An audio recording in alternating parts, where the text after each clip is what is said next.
नमस्कार दोस्तों, क्या आपने कभी सोचा है कि ऑटोमेटिक व्हीकल्स में हम टॉर्क कन्वर्टर को क्यों यूज करते हैं और ये कैसे काम करते हैं।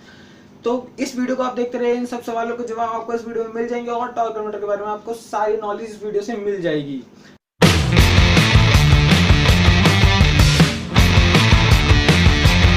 चलिए देखते हैं कि कैसे काम करते हैं। तो इसमें सबसे पहले आपको एक बहुत बेसिक फंडा बताता हूँ कि अगर आप एक चलते हुए पंखे के सामने एक स्टेशनरी पंखे को रख देते हैं जिसको आपने नहीं चलाया किसी बिजली से, तो क्या होगा कि जैसे इसकी जो चलने की ताकत से जो हवा आएगी, हवा के झोंके की वजह से ये जो स्टेशनरी फैन है ये भी घूमने लग जाता है एक उल्टी डायरेक्शन में। तो यही एक बेसिक प्रिंसिपल है जिसपे टॉर्क कन्वर्टर भी काम करता है। तो देखते हैं सबसे पहले कंस्ट्रक्शन क्या है इसकी। तो ये क्रैंकशाफ्ट अगर हमारे इंजन से आ रही है, उससे हमारा फ्लाईव्हील है, फ्लाईव्हील के साथ ही पूरी असेंबली है टॉर्क कन्वर्टर की। जो ये पूरी बॉडी है टॉर्क कन्वर्टर की, ये पूरी फ्लाईव्हील से लगी रहती है। और ये जो इम्पेलर के ब्लेड्स हैं और ये हैं टरबाइन के ब्लेड्स। जो ये इम्पेलर के ब्लेड्स हैं कास्टेड होते हैं इस टॉर्क कन्वर्टर की बॉडी पे, और ये एक स्टेटर है, स्टेटर भी इस टॉर्क कन्वर्टर की बॉडी से जुड़ा रहता है। लेकिन ये टरबाइन है और ये टरबाइन शाफ्ट है, तो ये जो दोनों चीजें हैं ये पूरी की पूरी डिसअसेंबल्ड होती हैं इस टॉर्क कन्वर्टर से। कभी कहीं से भी कोई लिंकेज नहीं होती इसमें। तो देखते हैं ये कैसे काम करता है। क्या होता है, जैसे आप इंजन को चलाते हैं और इंजन रोटेट करना स्टार्ट करता है, ये क्रैंकशाफ्ट रोटेट करती है और ये पूरी की पूरी बॉडी स्टार्ट कर देती है रोटेट करना। जब हम इस पूरी टॉर्क कन्वर्टर की बॉडी को हाई विस्कस लो कंप्रेसिबिलिटी की फ्लूइड से भर देते हैं, तो क्या होता है कि जैसे जैसे ये रोटेट करना स्टार्ट करता है तो इस फ्लूइड पे एक फोर्स लगती है आउटवर्ड डायरेक्शन में। क्योंकि ये एक अगर हमारा इम्पेलर है तो क्या होगा कि जैसे ये रोटेट करना स्टार्ट करेगा, इसकी वेन्स की शेप की वजह से क्या होता है कि ये जो फ्लूइड इसमें सेंटर पे होगा वो भी बाहर की तरफ रोटेट करने, बाहर की तरफ आने की कोशिश करेगा एक सेंट्रीपिटल फोर्स की वजह से। तो जब ये बाहर की तरफ आएगा तो उसकी वजह से, इसकी शेप की वजह से बाहर की तरफ आके जब ये इसके वेन्स को छोड़ेगा, इम्पेलर के वेन्स को, उसके बाद ये एंटर कर जाएगा टरबाइन के वेन्स में। और जब ये इस पे कुछ फोर्स लगा के जब इसके टरबाइन के ब्लेड्स की वजह से जब ये वापस आएगा, उसके बाद स्टेटर से होता हुआ वापस इम्पेलर के ब्लेड्स पे आ जाता है। इस तरह से कुछ इसका फ्लूइड का फ्लो होता है। अगर आपको दिखाना चाहूँ तो आप देख सकते हैं, इधर मैंने दो ब्लेड्स बनाए इम्पेलर के, और इधर एक रोटर का ब्लेड है और इधर एक टरबाइन का ब्लेड है।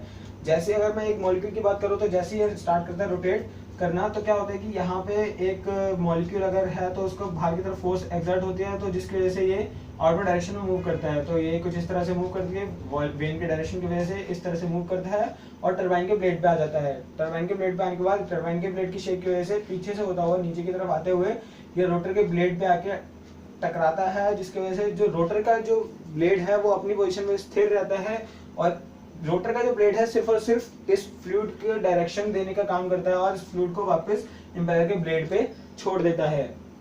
कमिंग टू दिस डायग्राम, इससे फिर से समझाने की कोशिश करता हूँ कि जैसे ये इम्पेलर है तो जैसे ही रोटेट करना स्टार्ट करता है, इसमें जो फ्लूइड है ये भाग की तरफ मूव करता है। भाग की तरफ मूव करने के बाद जब ये आता है और इस टरबाइन के ब्लेड पर फॉल करता है, इस पर कुछ फोर्स एक्सर्ट करता है। फोर्स एक्सर्ट करने के बाद जब ये अंदर की तरफ चला जाता है, क्योंकि इसके वेन की शेप अंदर की तरफ लेके जाएगी इस फ्लूइड को, तो जब ये अंदर की तरफ आएगा और अंदर की तरफ सेंटर में आने के बाद जब ये इस तरफ आएगा, इस स्टेटर के कॉन्टेक्ट में आएगा, क्योंकि स्टेटर फिक्स्ड है तो स्टेटर क्या करेगा, अब इसमें आप देख सकते हैं इन दोनों के अंदर के जो वेन्स हैं ये दोनों अपोजिट डायरेक्शन में है। तो अपोजिट डायरेक्शन में होने की वजह से क्या होता है कि इन दोनों के फ्लूइड जो इसमें है इन दोनों की भी अपोजिट डायरेक्शन है। तो मोस्ट एफिशिएंट रिजल्ट पाने के लिए हमें इन दोनों के फ्लूइड को भी सेम डायरेक्शन में करना पड़ेगा। और इन दोनों के फ्लूइड को सेम डायरेक्शन में करने के लिए हम क्या लगाते हैं, स्टेटर। स्टेटर क्या करता है, स्टेटर के ये फिक्स्ड है तो इसके जो वेन्स है ये कुछ इस डायरेक्शन से है कि ये इसके फ्लूइड की डायरेक्शन को इसकी डायरेक्शन से मिला देता है। और क्या होता है कि ये जो फ्लूइड है स्मूथली ट्रेवल करता हुआ इस स्टेटर से होता हुआ वापस से हमारे इम्पेलर के ब्लेड पर आ जाता है। इनिशियल कंडीशन में क्या होता है, जैसे जैसे आपका ये टरबाइन ये क्रैंकशाफ्ट रोटेट करना स्टार्ट करती है तो ये फ्लूइड की जो स्पीड होती है कुछ इनिशियल स्पीड होती है, जिसकी वजह से ये इतना ज्यादा फोर्स अप्लाई नहीं कर पाता है टरबाइन पे। क्योंकि टरबाइन जो कनेक्टेड है वो हमारे ट्रांसमिशन से कनेक्टेड है, तो इसे चलाने के लिए हमें कुछ ज्यादा फोर्स चाहिए, क्योंकि इसमें एक व्हीकल का लोड भी है और ट्रांसमिशन का फोर्स भी है। तो इसकी वजह से क्या होता है कि हमें इसको चलाने के लिए काफी ज्यादा फोर्स चाहिए, तो इतना ज्यादा फोर्स हमारे फ्लूइड उस टाइम पे नहीं दे पाता है। तो इस टाइम पे क्या होता है, जैसे जैसे आप एक्सीलरेटर पेडल को दबाते जाते हैं इसकी स्पीड बढ़ती जाती है इस टॉर्क कन्वर्टर की, तो इस वजह से इसकी जो फ्लूइड की स्पीड है वो भी बढ़ती जाती है। क्योंकि जब क्या होता है, जब आप एक ऐसी स्टेट पे पहुंच जाते हैं कि ये रोटेट करना स्टार्ट होता है, तो क्या होता है कि आपकी जो इंजन की स्पीड की वजह से जो इसको फ्लूइड को वेलोसिटी मिल रही है, ऊपर से कुछ वेलोसिटी जो वापस पिछले वाली रोटेशन की वजह से होती है, इन दोनों की जब फोर्स मिला के इस इम्पेलर पे, इस टरबाइन पे लगती है, तो ये धीरे धीरे करके टरबाइन पे ऐसी इतनी सफिशिएंट फोर्स लगाने देखता है कि जिसकी वजह से टरबाइन रोटेट करना स्टार्ट कर देता है। तो इस वजह से क्या होता है उसके बाद जैसे ये रोटेट करना स्टार्ट करता है, उस वजह से यहाँ से जो आउटपुट शाफ्ट है इसके थ्रू ये जो टॉर्क ट्रांसफर कर देता है ट्रांसमिशन में। तो कुछ इस तरह से इसकी बेसिक वर्किंग है कि एक तरह से वही है कि यहाँ पे एक रोटेटिंग फैन है और ये स्टेशनरी फैन है। जैसे ये रोटेटिंग फैन स्टार्ट रोटेट करता है, उस वजह से ये जो टरबाइन फैन है ये भी रोटेशन स्टार्ट कर देता है और इस तरह से हमारे जो पावर या टॉर्क ट्रांसफर हो जाता है। तो हमें फ्लूइड की स्पीड चाहिए होती है इस टरबाइन को रोटेट करने के लिए, वो होती है लगभग 2 से 3 गुना तक की हमें फोर्स फ्लूइड की स्पीड चाहिए होती है, जिससे कि इस टरबाइन को रोटेट किया जा सके। तो टॉर्क रेशियो जिसकी वजह से जो हो जाता है वो हमारा 2:1 से 3:1 हो जाता है। तो ये इनिशियल रिडक्शन हमें टॉर्क कन्वर्टर की वजह से मिल जाती है, नॉर्मल क्लचेज में नहीं मिलती है। तो इसलिए हमारे लिए टॉर्क कन्वर्टर काफी ज्यादा हेल्पफुल होते हैं। अब आते हैं इसकी कुछ एडवांटेजेस पे। ये बेसिकली ऑटोमेटिक व्हीकल्स में हो जाता है कि स्मूथली पावर ट्रांसमिट हो जाती है इसमें। उसके बाद अगर आप देखा जाए तो लेस फटीग होता है, ड्राइवर को ज्यादा हेक्टिक नहीं होता है।